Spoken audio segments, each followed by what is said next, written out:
Hi everybody, welcome to our YouTube channel. Today, this episode is very special because we are having a visitor who is going to introduce herself. Hi everyone, I am Dr. Eglė Česnulytė. I work at University of Bristol where I am a senior lecturer and I'm also a researcher, and for the last 12 years I've been working on the issues to do with sex work, and in particular with sex work in Kenya. So I worked a lot on the Kenyan coast where I was working with sex workers, collecting their life stories and seeing what are their strategies of work and also for life more generally, how they came to do that job, what are they planning to do on a side or maybe after. And those stories formed, like the basis for my book that came out a few years ago and quite a few publications. So this is the area that I study.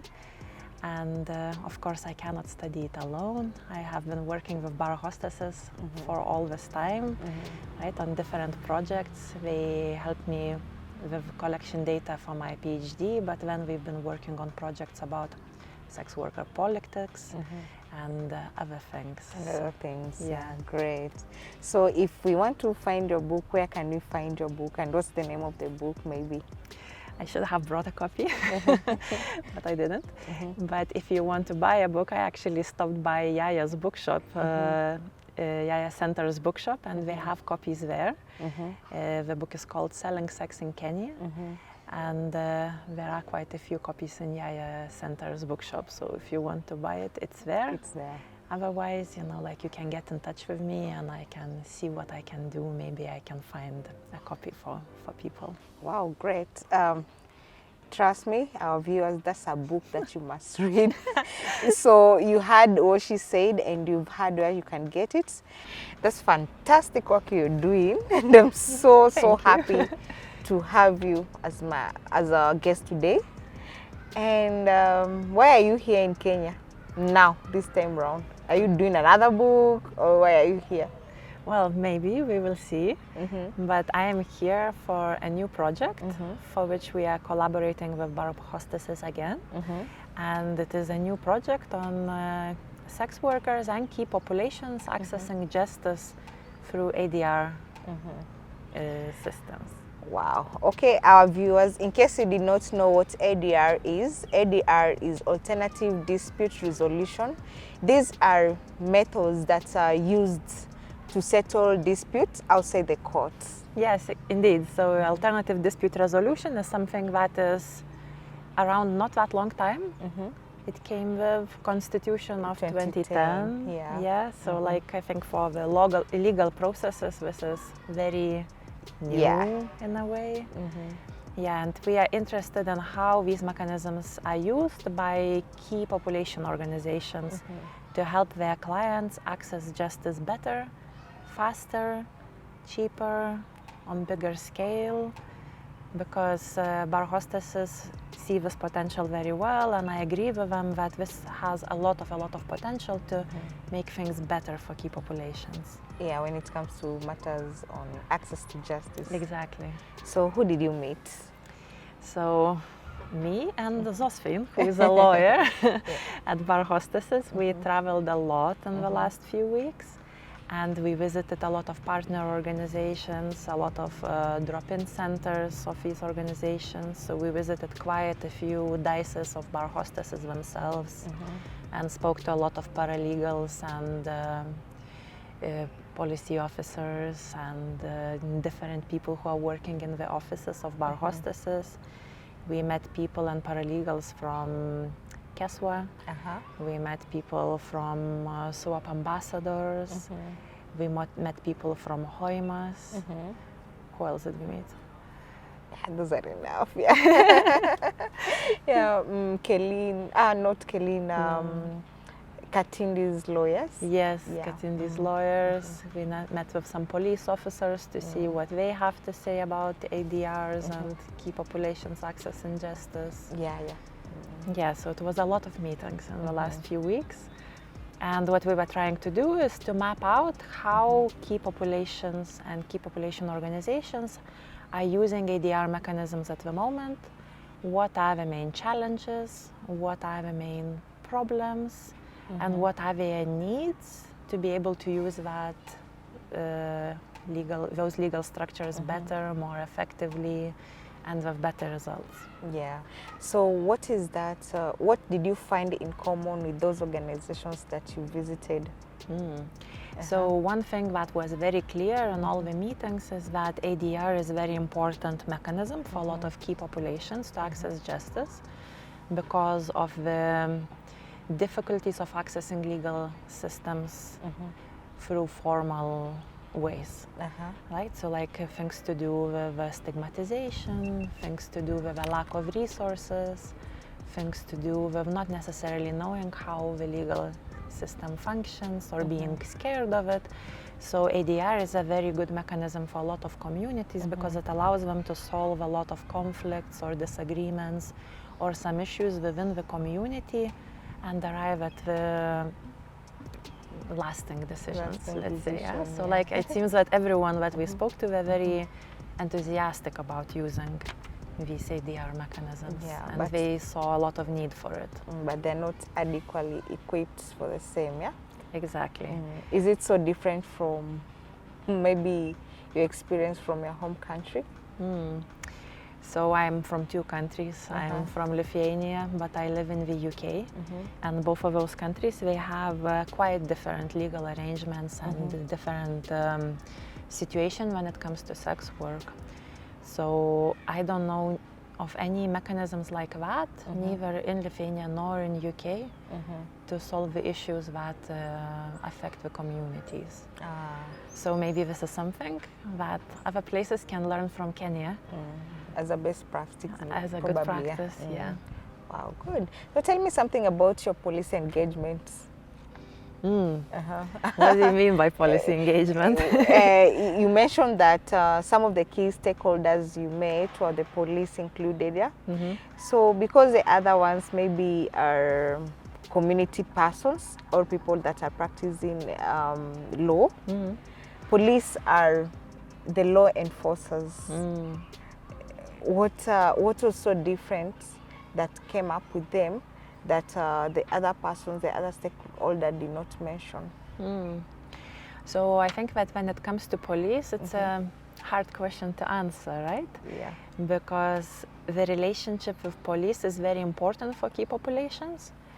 And it can be very important in a good way, or it can also be a negative experience for some populations. And it depends very much where,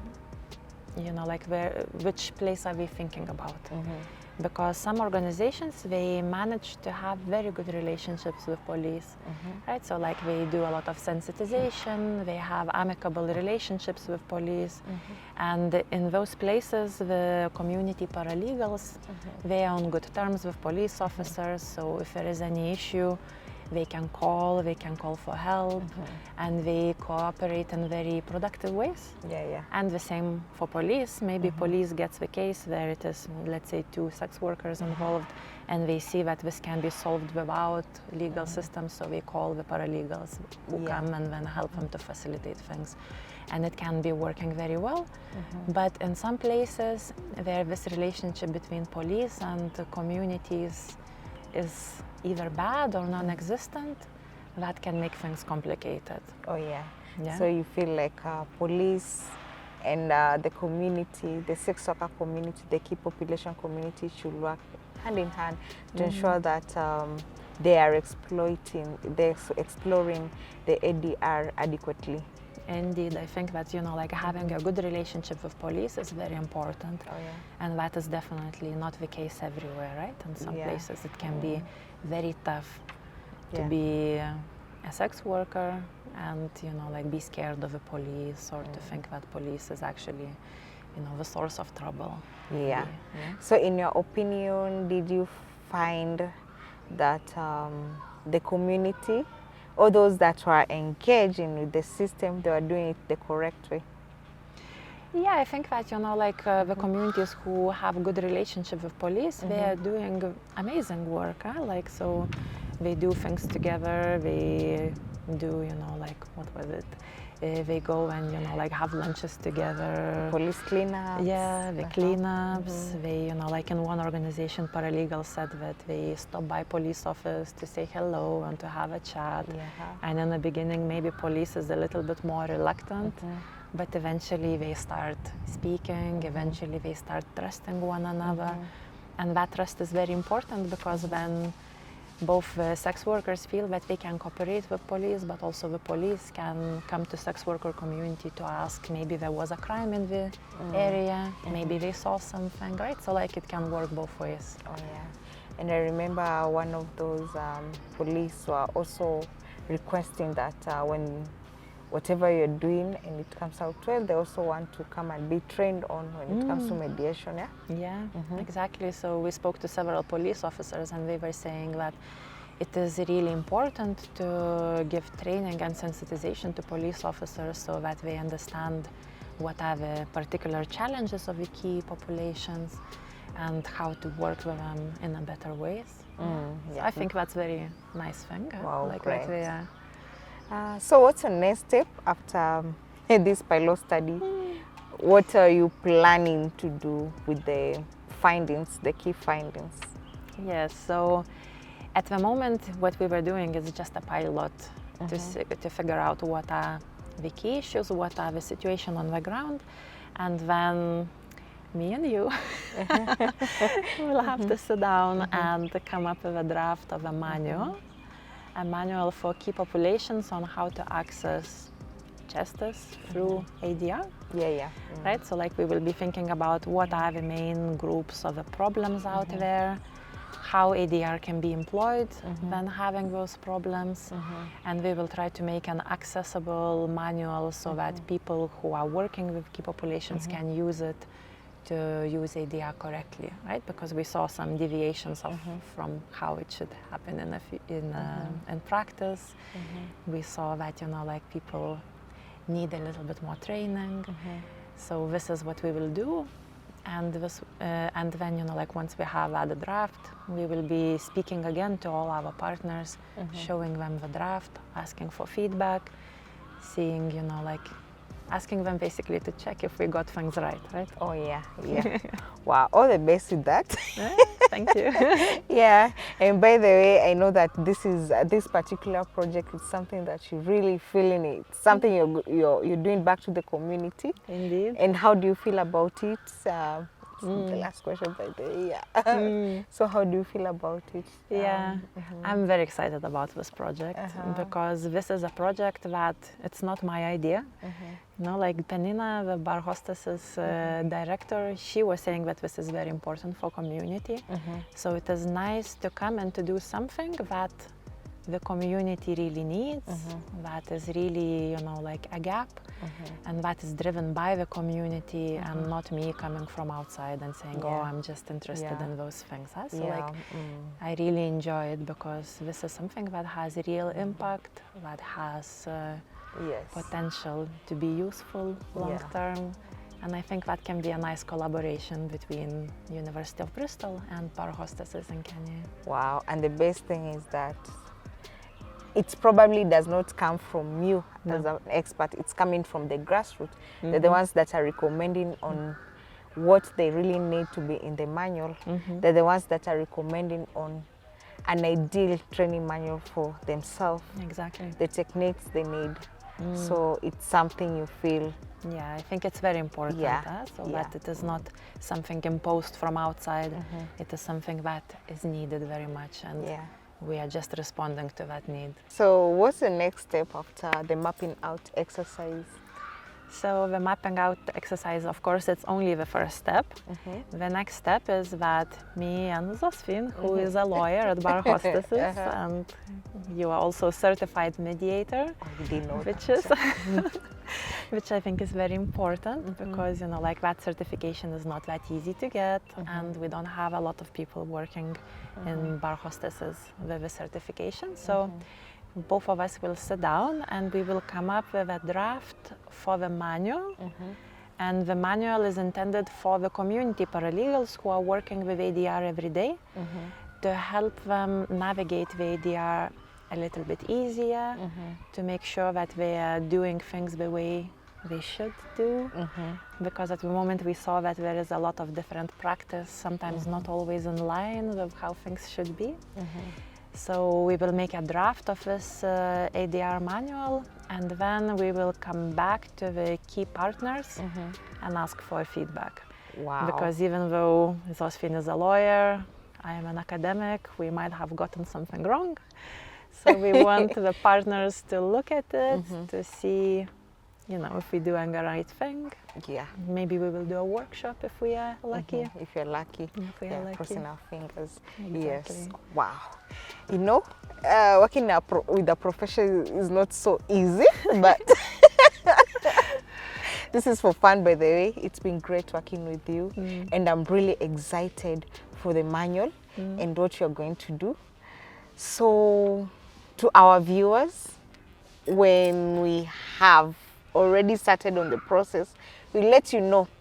In every of our steps, we let you know. So please hang around in our YouTube channel so that you can know what I and our doctor is doing. So bye-bye for now. Bye-bye. Bye-bye.